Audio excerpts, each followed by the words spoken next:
There is a round of what would Farah do that I want to play with you. I know it's very difficult to get a therapist to quantify things and say, ab batao, tick, tick, tick, tick, tick. Yeah. But I'm still going to hope No that rapid fires. Yeah. But I'm going to try, okay? And I'm going to give you scenarios, no rapid fire. Scenario number one, there is a overworked parent who is just trying to be everything to everybody at the same time and is overwrought with guilt because they're not there enough for their child. Yeah. What would Farah say? It's a very tough one, right? But it's about going back to the drawing board and looking at those role expectations. There are role definitions which we have just swallowed whole. A mother is supposed to be or should be these things and all of that. So relook at those in your context. And again, maybe not urgent important, but important not important, and discard some of those that are not relevant to you. I'm going to say something ridiculously controversial, but since you said mother's role, I also thought it's a great tip to remind your husband, hey, you're not a sperm donor. Yeah. Yeah. Yeah. Well. Okay. No, but I just on that point, I want to say that men are burnt out in very different ways. Yeah. And the idea here really isn't to vilify anybody or criticize anyone here. It is about we are the victims of our situations that we have brought upon ourselves. Yeah. So the guilt is also coming because you are not aligning with the original rule book.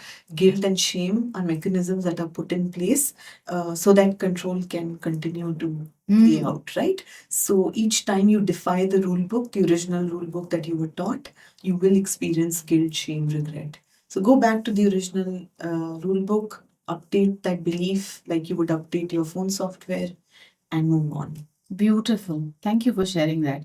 There is somebody who feels absolute, like your friend, who feels absolute body reaction guilt about trying to take a break or slow down. What would you say to them? Yeah, it's one that even I struggle with, to be honest. And I think what definitely helps is just owning your own narrative. Honestly, what I'm doing in my home, with my life, with my time is only my business and nobody else's, right? So again, coming back to the here and now and saying what is important for me. Put yourself ahead of others, put your needs ahead of others, and do it in a way that you own it. Yeah. Unabashedly. Unabashedly. Shamelessly. I've started repeating that word to myself that, be shameless about it, Shezzi. It's fine, And when you're going to say you're so shameless to yourself, then the third person who says it, utna bura nahi lagta, to be honest. You'd be surprised that if you do share this with someone, you are probably inspiring them because in you doing it, you're actually offering them a permission that it's okay for you to do it too.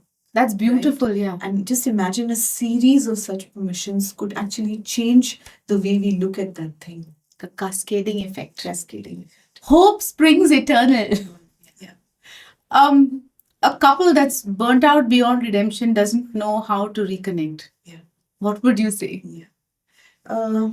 Again, first it's important to reconnect with yourself before you can attempt connection with anybody else. And we've spoken about some of the things that person can do, but I think just some things that can be done is trying to align your schedules. I know it's not always possible, but if you can align your schedules in a way that there are some windows of overlap of free time, maybe even a meal together. Sometimes it's great to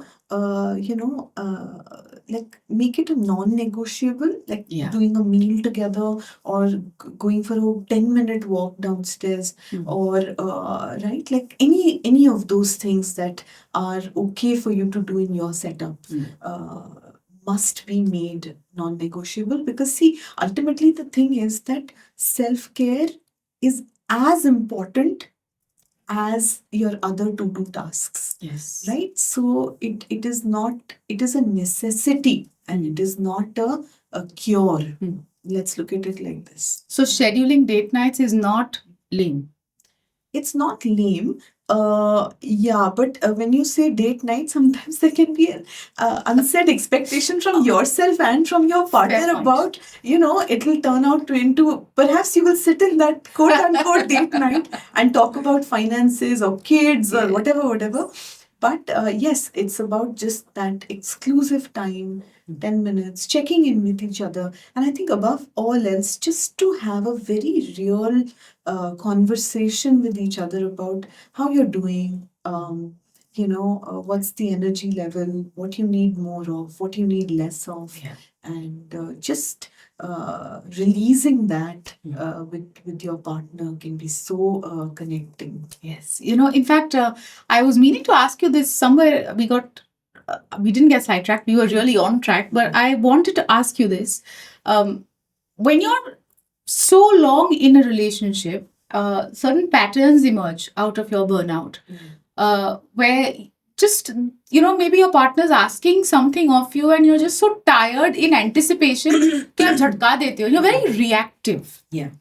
How can I be less reactive and act more mindfully? Yeah.